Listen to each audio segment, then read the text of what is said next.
सपा के लिए जनता चुनाव लड़ रही है, पार्टी चुनाव नहीं लड़ रही है। उत्तर प्रदेश में खेला होने वाला है। बस मैं ये जानती हूँ अब की बार 400 से पार, अखिलेश यादव जिंदाबाद। योगी सरकार में जिस तरीके से युवाओं के साथ छल किया गया, एकदम ऐसा खेला होगा पता भी नहीं लगेगा। ये बीजेपी बनाम जनता का चुनाव है।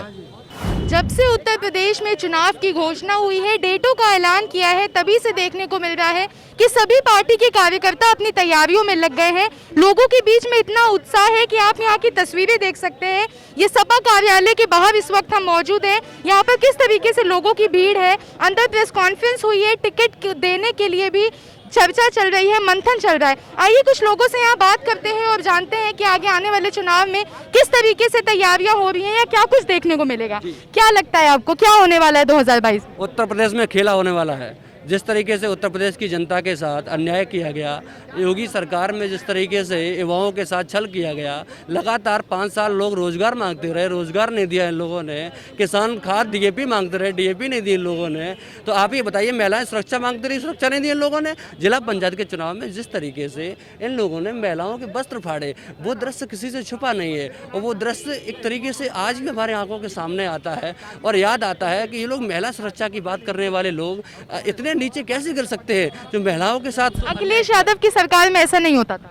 जी, राष्ट्रीय अध्यक्ष आदरणीय श्री अखिलेश यादव जी की सरकार में महिलाओं का सम्मान किया जाता है। उनकी सुरक्षा के लिए 1090 तमाम सुविधाएं, डायल 100 जैसी तमाम व्यवस्थाएं सरकार ने दी थी, जिससे बहन बेटियों की सुरक्षा तत्काल हो जाती थी। लेकिन आज इस योगी सरकार में सब फेल हो गया है। उत्तर प्रदेश सरकार ने जिस तरीके से 100 को 112 कर दिया है, उसमें क्या बदला है मुझे बताइए। एक भी टायर इन लोगों ने बदला हो? नहीं बदला ना, कोई चीज़ नहीं बदली है, सिर्फ नाम बदलने का। आप एक महिला है, आपको क्या लगता है, जैसे ये बात बोल रहे हैं कि उत्तर प्रदेश में महिलाओं के लिए कुछ अच्छा काम नहीं हुआ है, अखिलेश यादव की सरकार में ज़्यादा अच्छी चीज़ें थी, आपको क्या लगता है? बहुत सी चीज़ें हुई हैं, आप हाथों में गिन सकती हैं, लेकिन मुझे बहस करने की कोई ज़रूरत नहीं है। बस मैं ये जानती हूँ अब की बार 400 से पार, अखिलेश यादव जिंदाबाद।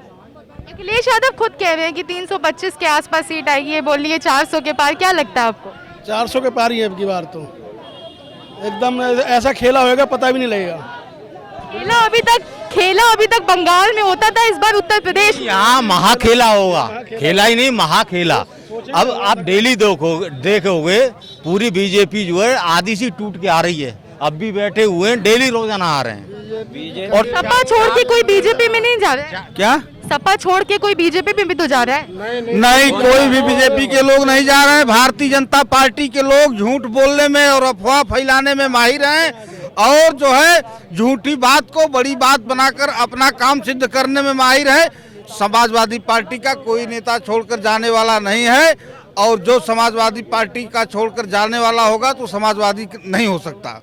ऐसा भी कहा जा रहा है जो वहाँ से हटाए जा रहे हैं वो सब आके सपा में जुड़ते चले जा रहे हैं। क्या लगता है आपको? सपा सबकी पार्टी है, सपा अखिलेश जी की नहीं है, सबकी पार्टी है। एक अगर 5 साल का बच्चा भी है वो भी सपा कार्य करता है, उसका भी इतना मान सम्मान है पार्टी के अंदर। सपा के लिए जनता चुनाव लड़ रही है, पार्टी चुनाव नहीं लड़ रही है, जनता चुनाव लड़ रही है बीजेपी के विरोध में।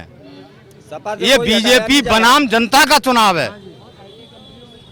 क्या लगता है आपको 2022 में, जैसे ये लोग बोल रहे हैं महाखेला होने वाला है, कैसा महाखेला देखने को मिलेगा? मैम आपको देख रहे हैं, सारे चैनल बता रहे हैं कि महाखेला हो चुका है। ये 2 महीने पहले स्क्रिप्ट लिख दी गई थी कि समाजवादी सरकार तय है, अखिलेश जी का बनना तय है। खदेड़ा तो 2 महीने पहले हो चुका था। अब उसका डिसीजन अब आना शुरू हुआ है, निर्णय। अब सभी पार्टियों से हमारे पास जो टीम आ रही है वो इसीलिए आ रही है क्योंकि ये संविधान बचाने की मुहिम चली हुई है। आज देश का संविधान खतरे में है। जो हमारे अंबेडकर जी ने जो इतिहास रचा था, उस इतिहास के अंदर इन्होंने छेड़खानी शुरू कर दी है और दलितों की, शोषितों की बहुत ज़्यादा जुल्म डाले जा रहे हैं। 4 किलो राशन दे करके ना पूरी लाइफ नहीं करती है।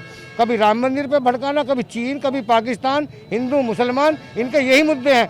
और जितनी भी योजना, उनका रंग बदलना, उनका नाम बदलना, ये योगी जी ने करा है। और सुरक्षा के नाम पर जहां पुलिस चौराहे पर हॉर्न चाहिए वहाँ 4 सांड बैठे होते हैं। आवारा पशुओं की बहुत कुछ जनता है हमारे देश की जो कहती है कि राम राज्य चल रहा है, बहुत खुश है राम राज्य। मैडम, राम राज कहाँ से चल रहा है ये बताइए आप। अगर राम राज चलता होता, हाथरस कांड देख लिए, वो लड़की को घर वालों को बॉडी तलक नहीं दी, उसको पेट्रोल छिड़क के ऊपर डाल करके आग लगा दी गई। क्या ये राम राज है? इससे पहले सपा की सरकार थी, क्राइम तो उसमें भी होता था। नहीं, कौन कहता है क्राइम बहुत कम था। अब तो बीजेपी के खुद नेता क्राइम कर रहे हैं। शर्म आनी, जो किसान का नेता है, जो किसानों उसका बीजेपी के सांसद का नेता है, वो क्या काम करता है? किसानों के ऊपर खुले आम गाड़ी चढ़ा देता है, उसके खिलाफ कोई कार्रवाई नहीं होती। क्या ये राम राज्य है? बताता हूँ, राम राज्य में अयोध्या में राम मंदिर के नाम पे गरीबों के साथ, किसानों के साथ जो अन्याय हुआ है, जैसे इनके डीएम, एसपी, डीआईजी अपने परिवार के, अपने सदस्यों के नाम से रजिस्ट्रियां कराई हैं, ये राम राज्य है? इसको राम राज्य कहा जाता है? कोई कहता है हिंदू खतरे में है, कोई कहता है मुसलमान खतरे में है। जिस तरीके से बीजेपी के हाथ में सत्ता दी है, हमें तो लगता है पूरा हिंदुस्तान खतरे में है। जितिन प्रसाद गए तो इनको नहीं लगा कि जो है कि बसपा से छोड़ के, कांग्रेस से छोड़ के जो व्यक्ति जाता है भाजपा में, इनको जातिवादी नहीं लगता है। मौर्य जी आ गए भाजपा छोड़ के सपा में, तो इनको जातिवाद नजर आ रहा है। जितिन प्रसाद जातिवाद नहीं थे। 1 महीना है चुनाव में, कह रहे हैं उल्टी गिनती शुरू हो गई है, क्या कहें? बिल्कुल उल्टी गिनती शुरू हो चुकी है इनकी। और देखिए, आप देखिए, अभी कल ही की बात है, तुम्हारे एक बार इमरान मकसूद जी आ चुके हैं, नसीमुद्दीन सिद्दीकी जी आ रहे हैं, और बड़े प्रसाद मौर्य आ रहे हैं, चौहान जी आ रहे हैं, और जितने भी आपका कोई सपा का कार्यकर्ता, स्वामी प्रसाद मौर्य जो रिजाइन करके बीजेपी से समाजवादी पार्टी में आए हैं, ये जाहिर करता है कि पिछड़ा वर्ग की इन्होंने कोई कदर नहीं की, जिसके कारण स्वामी प्रसाद मौर्य ने समाजवादी पार्टी में शपथ ग्रहण की है। और समाजवादी पार्टी हर वर्ग की पार्टी है, कोई एक वर्ग पिछड़े वर्ग के तो और भी कई नेता हैं भाजपा सरकार में। आ रहे हैं, वो भी आएंगे, वो भी आएंगे। 14 तक इंतजार करिए, 14 तक आप इंतजार करिए। आधे दर्जन कैबिनेट मंत्री और 15 से 16 विधायक सपा ज्वाइन करने जा रहे हैं। अभी की खबर है, ब्रजेश पाठक जी केंद्रीय मंत्री, वो भी आने वाले हैं। ब्रजेश पाठक जी कानून मंत्री। 100 से ऊपर के विधायकों की लिस्ट है जो समाजवादी पार्टी में आने वाले हैं। एक सबसे सीधी सी बात है कि जब शरीर बूढ़ा हो जाता है तो शरीर की खाल भी साथ नहीं देती। उसी तरीके से बीजेपी के विधायक और मंत्री अब बीजेपी के नहीं हैं, क्योंकि वो डूबता हुआ जहाज है। अब सारे तैराक कूद कूद के अपनी जान बचाना चाह रहे हैं।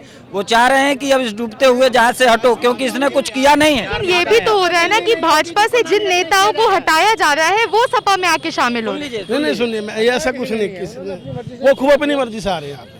देखो, एक पार्टी है, सबकी पार्टी है, बार बार सुन लो ये बात। इसमें माननीय अध्यक्ष ने, सब अध्यक्ष हैं इस पार्टी में, 5 साल का बच्चा भी, 100 साल का बच्चा, सब कार्यकर्ता, सबकी सुनी जाती है यहाँ।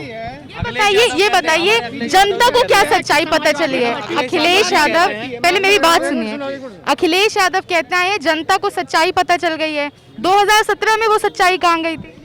मैडम, एक्चुअल में क्या था, जो इन्होंने झूठ बोला था ना, हिंदू मुस्लिम के विवाद पे झूठ बोल करके शमशान कब्रिस्तान विकास 15-15 लाख जो झूठ बोल करके जनता आई थी, झूठ बोल करके जो आए थे, ये इन्होंने ज्यादा सिलेंडर आप देख लीजिए 300 रुपए का था, आज 1000 रुपए का है। जिस तरीके से इन्होंने महंगाई की है ना, उस तरीके से जनता समझ गई कि ये केवल विकास करने वाले नहीं है, ये देश को बर्बाद करने वाले हैं। केवल देश को बर्बाद करने के लिए सत्ता हासिल कर रही है इन्होंने। बाकी इनके पास ना तो कोई मुद्दा था, ना है, और ना ही होगा।